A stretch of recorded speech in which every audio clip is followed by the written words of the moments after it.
Yeah, bitch! Jesse Pinkman is back, yo! Hey up, guys! So today I'm reviewing El Camino, the Netflix standalone sequel to the Breaking Bad series, which is written and directed by show creator Vince Gilligan. I love Breaking Bad just like the rest of the world did. It is one of the best, if not the best, TV series ever made. Don't care what you guys say, fight me. It is freaking phenomenal TV. And when I found out they were going to be making a movie detailing what happened to fan favorite Jesse Pinkman, my fanticipation levels went through the roof. There's a lot of pressure for this film to live up to the expectations of how good the Breaking Bad show was, and I'm happy to report that it's a pretty awesome movie. A world with more Breaking Bad in it is a blessing, so thank you Vince Gilligan for answering our prayers and giving us this phenomenal send-off to the Jesse Pinkman character. The plot of El Camino takes place immediately after where the TV series left us, with Jesse Pinkman driving away in his El Camino car away from where he was held captive by Jack, Todd, and the rest of the neo-Nazis who were forcing him to make crystal meth against his will, and he was rescued by his ex-partner Walter White, played by Bryan Cranston. But Jesse is still a fugitive and wanted for questioning for his involvement in the Heisenberg drug empire. So after he breaks free from the neo-Nazis, he drives over to his old friends Skinny Pete and Badgers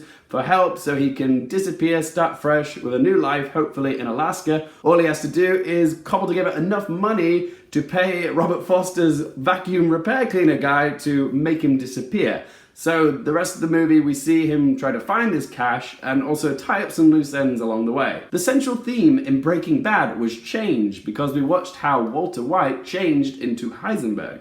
But El Camino shows us the change of Jesse, from where he started off at to where he is now. He's a very different person now, physically and emotionally scarred from everything that he's been through and the choices that he's made. But like in the show, Jesse was always the most redeeming character, and El Camino is a redemption story, but it's also him trying to find peace. As a Breaking Bad fan, I really enjoyed El Camino. It was pure Breaking Bad goodness. There were so many things that felt familiar about the show. Is it possible to feel nostalgic about a show that only finished 6 years ago? God.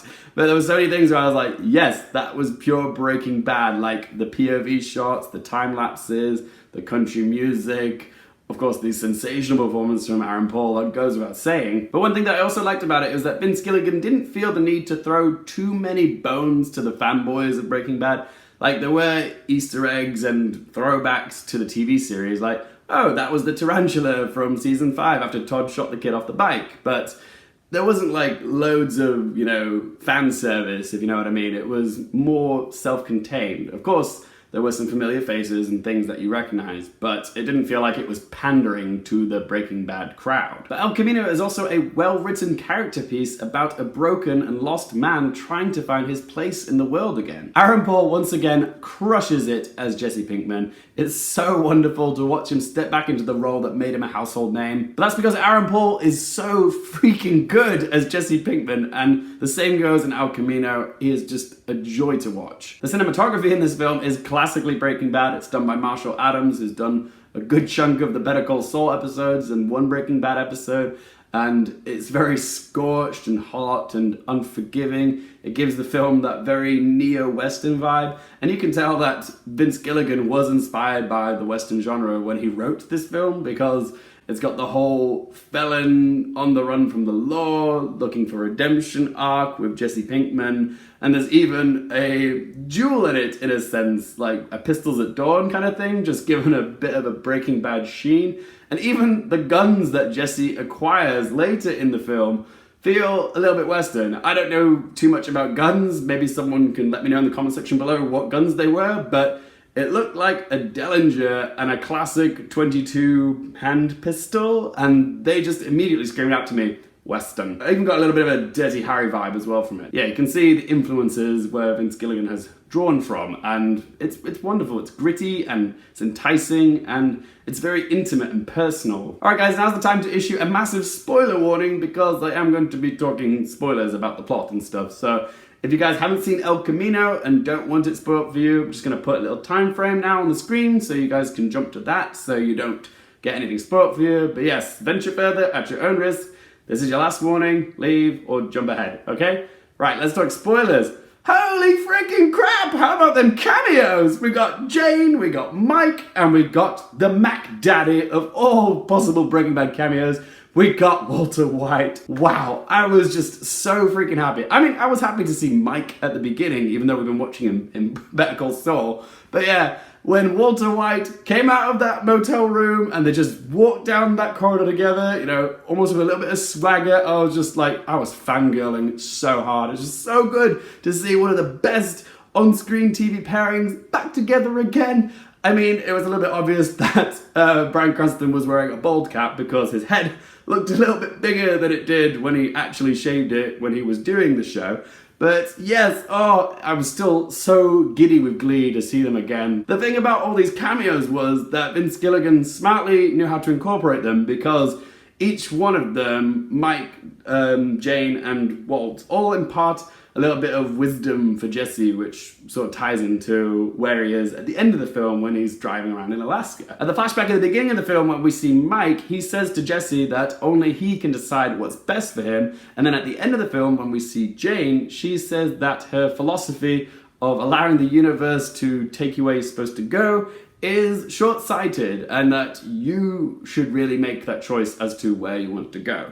And then Walter White's bit, which happens just slightly before we see Jane, he says that Jesse should think about his future and go to college, learn business and marketing or something. Like, he does have potential. And it was so nice in that final shot where we see Jesse driving in his car in Alaska and it got dead quiet and calm, and it was lovely because it just felt like all the messages that he learned from the people that were in his life and are now gone were sort of making sense to him. Everything sort of clicked into place, and it sort of gave us the feeling that Jesse could have not a happily ever after, but at least find some sense of peace. When it comes to negatives for El Camino, there are a few things that I did take a bit of an issue with. Firstly, Jesse's PTSD. My problem was this got forgotten about quite quickly. I'm glad the film wasn't about us watching Jesse Pinkman overcome the PTSD, like he wasn't just magically back to his normal self by the end of the film, because that stuff does change you and it stays with you. The problem for me was that we just didn't get enough of it. It was just right at the beginning of the film and then it just kind of gets forgotten about. It would have been nice to see the ramifications of everything that he's been through seep into everything that he's doing a bit more. It just wasn't there. Also, there is some shameless product placement in the scene where Jesse takes a shower at Skinny Pete's house and Skinny Pete just says, "Oh, please help yourself to my Axe body spray, my obsession from Calvin Klein, oh, my Tommy Hilfiger." And they're just all nicely in shot. I was just like, okay, well, we know where they got the money from to actually make this film, but my god, did they really need to be so blatantly obvious with it? Yeah, that bothered me. And my last negative is really just a nitpick, and that is that if you're going to binge watch all of Breaking Bad from start to finish and then watch El Camino immediately afterwards, then